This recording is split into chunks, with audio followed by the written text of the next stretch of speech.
All right, so today we're going to learn about domain and range, and we talked about it a little bit in the functions 1 and 2, that domain would be the x values and range would be the y values. And specifically we said the domain was the set of all input values, okay, and we represented that with the letter x for many of our functions, right? When mathematical functions, we usually use x. On the coordinate plane that we have here, we know that x is on we have the x-axis, and if we wrote a coordinate, our first digit in the coordinate is the x value, because we start here at the origin and we count over, and that would be -3, -2 would be the coordinate there, -3, -2. Okay, so if we do that for each point that's given, this would be -1, 0. This point would be 1, 2, and this point would be 3, 4. Okay, so after we've identified each discrete point, meaning they're separate, we're able to identify the x values because they're the first value we wrote down in each parenthesis. Okay, and so when we write the domain, we write it in this way. We say x such that x is equal to, and then we start with the smallest value, -3, -1, +1, and 3. And that's how we would write the domain. The range is similar to that, except it talks about the y values, the output values. So we write that as y such that y equals, and we look here, -2, 0, 2, and 4. And that's in order from least to greatest, so -2, 0, 2, and 4. Okay. And no, I'm not having some kind of spaz attack. Those are braces. That's what we use for sets. Okay, so over here we have 2 points and then lines in between. What this is called is continuous. There's no break in this graph. It's not discrete individual points over like question A. So when we're writing this, what we need to look at is we look at, well, what's the smallest value x can be? Well, if we start and we go from the left, right here is the first place where we see any part of our graph, and the x value right there is going to be -2. Okay? Don't need that parenthesis. Let me try that again. Just -2. And then we start from the right, we come in from the right, and this is the first time we're going to see any part of our graph. And right there, x is 3. Okay. -2 and 3 are included in our graph. So if you'll recall from inequalities, we would say that the x's were equal to -2, but they are also greater than -2 because they keep going on. And if we start at 3, they're equal to 3, but they're also less than 3. So the way we write that in symbol notation is we say -2 is less than or equal to x, which is less than or equal to 3. And we put that in our set notation. And we'll do our x such that, okay, and that's the notation we would use. Right, so the y values are the range. We start off the same way, y such that, and we look here, and we come from the bottom of the graph. So we come up, and the very first time we see any part of our graph is right here at this point, which y is -1.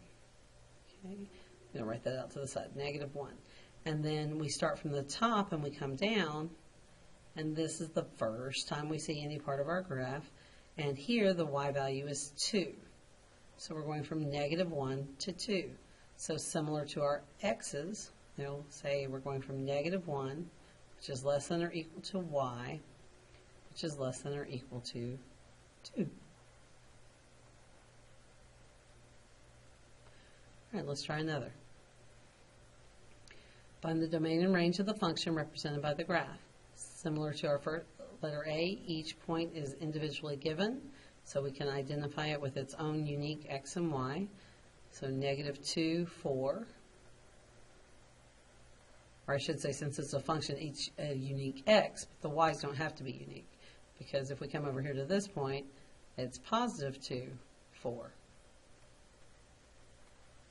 And this coordinate is negative 1, 2.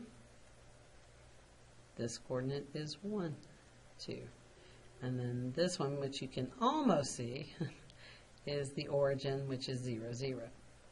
Okay, so if we pull it apart to write in set notation, the domain is x, such that x is equal to negative 2, negative 1, 0, 1, and 2.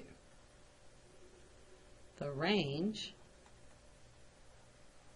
is the y values such that y is equal to 0, 2, and 4. We don't have to write the other 2 and 4 because the set already includes 2 and 4. We don't have to repeat the writing the digits. Okay. Again, when it's a continuous graph, there's no breaks. We start from the left, and the first time we see any part of our graph is here where x is 1. We come from the right. First time we run into our graph is right here where x is 5. Okay. So the domain is x such that 1 is less than or equal to x, which is less than or equal to 5. Okay. And the range,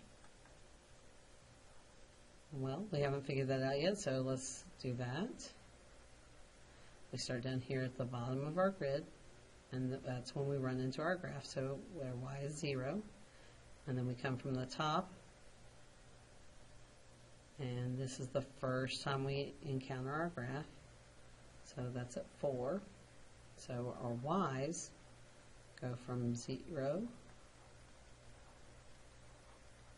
to 4.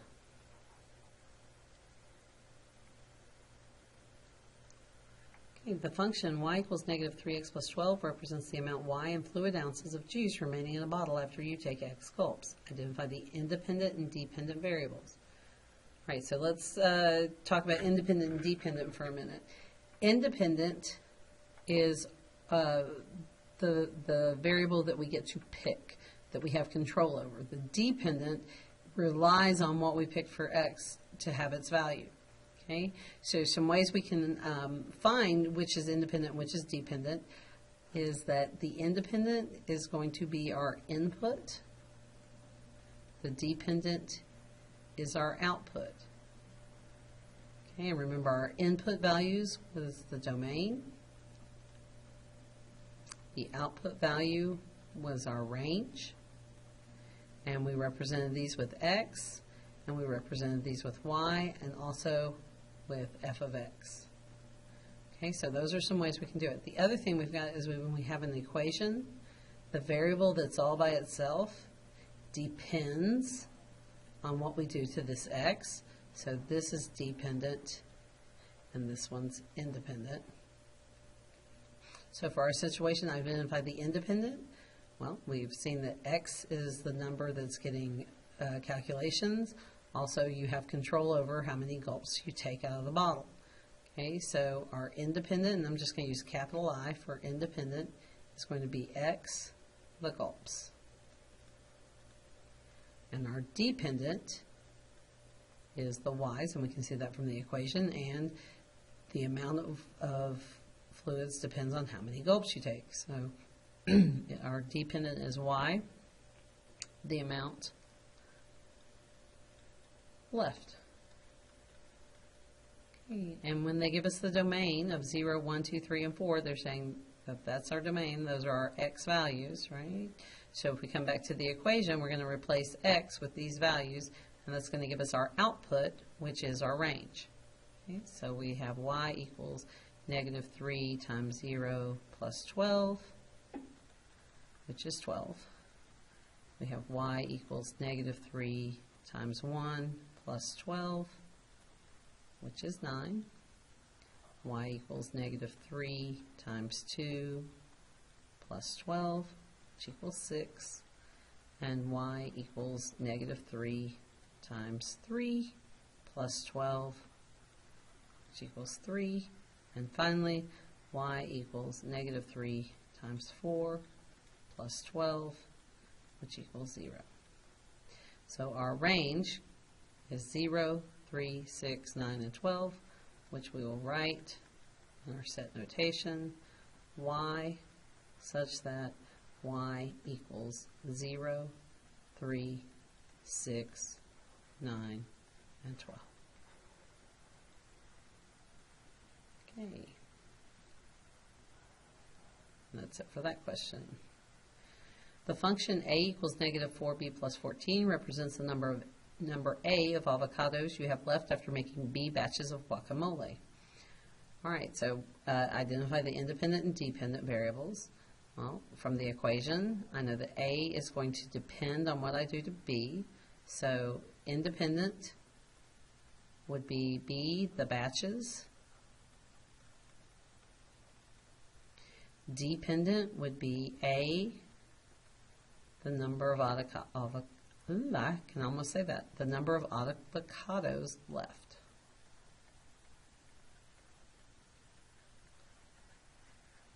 And then the domain being 0, 1, 2, and 3 means I'm going to replace b with 0, 1, 2, and 3. So a equals negative 4 times 0 plus 14, which is 14. A equals negative 4 times 1 plus 14, which equals 10. A equals negative 4 times 2 plus 14, which equals 6. And a equals negative 4 times 3 plus 14, which equals 2. So the range, in this case it's not the y values, right, because we didn't have a y, it's the a values. So we'll write a such that a is equal to, and we start with the smallest value and work our way up, 2, 6, 10, and 14. All right, the function T equals 19M plus 65 represents the temperature T in degrees Fahrenheit of an oven after preheating for M minutes. All right, so identify the independent and dependent. Well, the variable by itself this time is T, so that's going to be our dependent because the value of T depends on how many minutes the oven's been preheating. So independent is M minutes, and dependent is T temperature.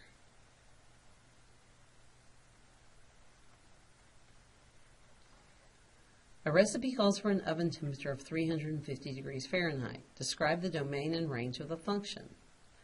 Okay, so we know that the independent is the minutes. That's going to be our input. And we would start at 0 minutes. We turn on the oven, that's 0 minutes. Okay? And then we're going to leave that on for a while, but we don't know how long. So it's going to be on for a while. Then we have temperature, and we don't know what temperature the oven was in to begin with, but we know when we get done with our time, it's going to be at 350 degrees.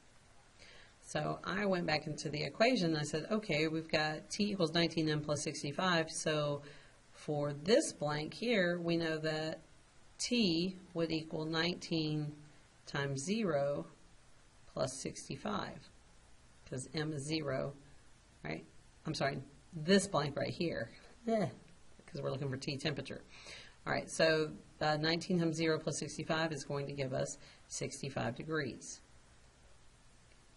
Now, for this blank right here, we know that the temperature is 350. So if we started at 350, it would be equal to 19M plus 65. So what we need to do now is solve this equation for M. So I'm going to subtract 65 from both sides. And 350 take away 65 is 285. And then that equals 19M. And then we divide by 19. And we find out that M equals 15. So that means it took 15 minutes to heat up our oven.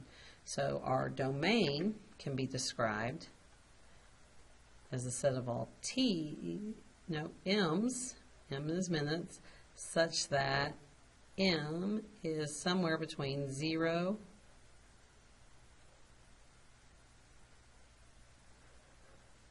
and 15. And our range will be our t values, such that t is between 65 and 350 inclusive. So 65 to 350. All right, moving on. A function is described by the equation y equals 4x minus 1 in which y is dependent on x.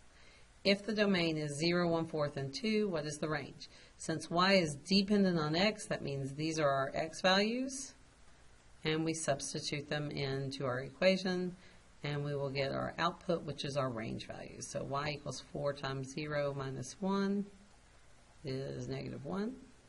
Y equals 4 times 1/4 minus 1, which equals 0, and y equals 4 times 2 minus 1, which equals 7. So our range is the set of y values such that y equals -1, 0, and 7. Okay, a function is described by f of x equals -2x squared minus 5x plus 4, in which y is dependent on x. If the domain is -4, 2, and 4,